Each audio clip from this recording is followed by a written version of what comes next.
Mahaveer introduced karting very late at the age of 12 with the limited knowledge from a non-racing family in India. By the time he was doing karting as a hobby at Island Grounds, a small racing track situated in a tiny island, and Kartatak, an indoor karting track, both are situated in Chennai, which is considered as India's motorsports heartland. Leading battery manufacturers from India, Amaron conducted karting challenge to find talents from all around the country and trained them from racing experts including Akbar Ibrahim, a multiple national championship winner.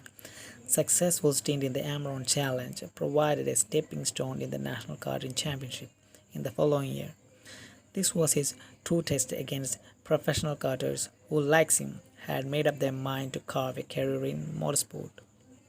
Karting to racing wasn't easy for him. Each and every race demanded fit and focus and learn things hard way.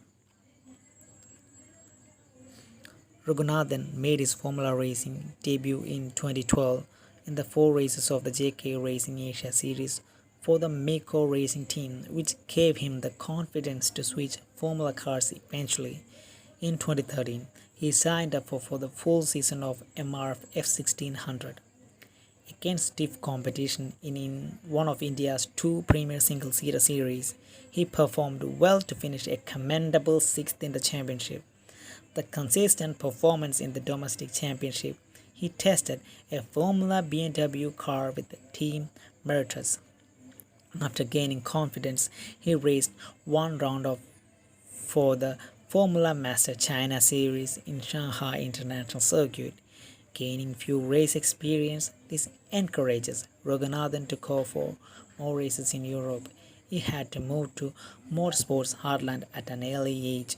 Instead of wasting time in India, he secured a drive in the Italian F4 Championship for the 2014 season. But coming into F4, racing with the best racers in the world, and being the only Indian, they had all the experience in the European track and had been karting extensively. With the no texting experience with any track, each and every race was a challenge to him. He had to do makeup with the testing at the simulators, but nothing matches the experience of the circuit. Despite missing the opening round, he finished 12th in the final standing with a quartet of 6th position, being his best result of the year. That next logical step was to move to Europe in F2 racing. It is undoubtedly one of the most competitive single-seater championships in the world, and Raghunathan learned this hard way. His technical knowledge of the car was very limited. With no driver coach and a very large F3 grid, most of the drivers had a lot of experience in the feeder series and most of the tracks were new to him. Racing against some of the best and highest funded budding racers from around the world, and 18th spot in the rookie standings was all he could manage. Despite racing for motorsport, a team generally out of competition, he expected overall finish. Aware that another F3 campaign in Europe in F3 would do him more than harm than good, Raghunathan moves over to the AutoGP series. With the PS Racing team, it turned out to be highly successful year as he finished runner-up in the championship with the 9 podium finishes. Trained by one of the finest driver coaches in Ross Bentley, Raghunathan learned a lot from him and put this good knowledge to good use. With his confidence level back to pre-European F3 level, he tested motorsport and Carlin in GP2, hoping to get fast-tracked to F1 through its official feeder series. However, with Carlin quitting the championship and budgets peaking at well over $2 million, he couldn't manage a full season drive. Switching gears, he opted to race in the Boss Big Open Single Seaters GP, a pan-European series sanctioned by the motorsports governing body FIA. Despite having many opportunities for GP2 series, he preferred the AutoGP car in the Boss GP Championship. It gives him more track time that allowed him to improve his driving techniques and adapt to various race simulations. Boss GP is divided into two classes, an unrestricted open class where all of the drivers compete with mostly with old F Formula One cars and more competitive and controlled Formula class. Raghunathan sensibly opted for the latter, continuing his partnership with the PS Racing by Kalani Motorsport that he had forged in the AutoGP. He also continued to drive the AutoGP spec Lola BO552 despite most of his competitors equipped with a faster and more powerful GP2 machinery.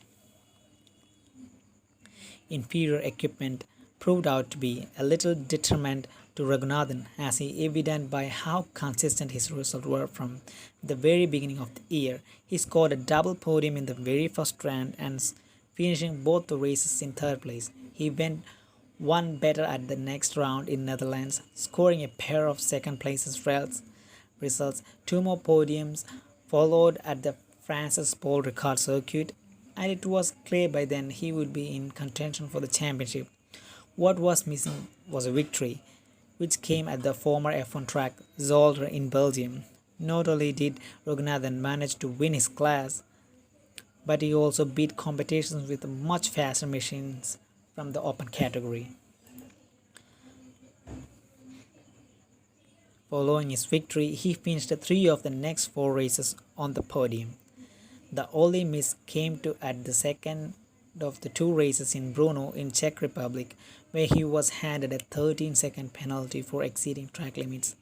The penalty proved costly, putting the 19-year-old third in the championship with a mountain to climb in the season finale at Italy's Imola circuit. Fortunately for Raghunathan, points leader Johan Ledmere had to pull out of the weekend due to technical issue. This turned out to be title fight into a two-horse race between Raghunathan and Salvatore Di Plano. Raghunathan pounced on the opportunity with the winning both races of the weekend in dominant style to clinch the title. He ended up the season with 263 points as opposed to 247 for Ledmere and 243 for Di Plano. For Raghunathan, it was a culmination of the right of the choices and superb effort